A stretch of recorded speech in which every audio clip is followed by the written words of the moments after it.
এখন আছি কারণ বাজার চত্বরে। তো আমরা যাব হচ্ছে বসুন্ধরা সিটিতে। তো এই যে দেখছেন কি জাম, এই জামের কারণে আমি ফার্ম গেট দিয়ে আসছি। ফার্ম গেট দিয়ে এসে এদিকে ঘুরে আমি যাব হচ্ছে বসুন্ধরা সিটিতে।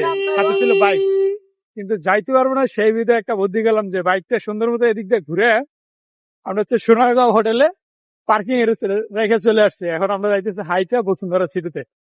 দেখি একটা ক্যামেরা কিনা, অ্যাকশন ক্যামেরা কেনার হচ্ছে প্ল্যান আছে। তো যাচ্ছি, দেখি কি অবস্থা। তো রোজা রমজানে বেশি চালাই করলাম, জাম দিদায় আমাদের যাইতে দেরি হবে। এই জন্য হচ্ছে আমি বাইক সোনারগাঁও হোটেলে পার্কিং এ রাখা আমি আর হচ্ছে আইস কাকা চলে আসলাম। কাকা, চালাকিটা বুদ্ধিটা কেমন হয়েছে? খুব সুন্দর, যে জ্যাম, তাছাড়া আরো 2 ঘন্টা সময় লেগে যাইতো যাইতে যাইতে। তাহলে আর আজকে মার্কেট করা লাগতো না। মার্কেট করবেন, কি কিনবেন? শখ তো অনেক দিনের, একটা ক্যামেরা কিনবো। কি ক্যামেরা? বাজেট কত?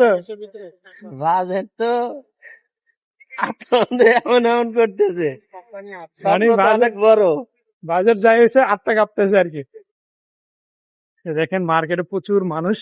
এই রাস্তা আরো প্রায় 20 দিন আছে, তবুও রাস্তা যানজট, মানুষ অনেক।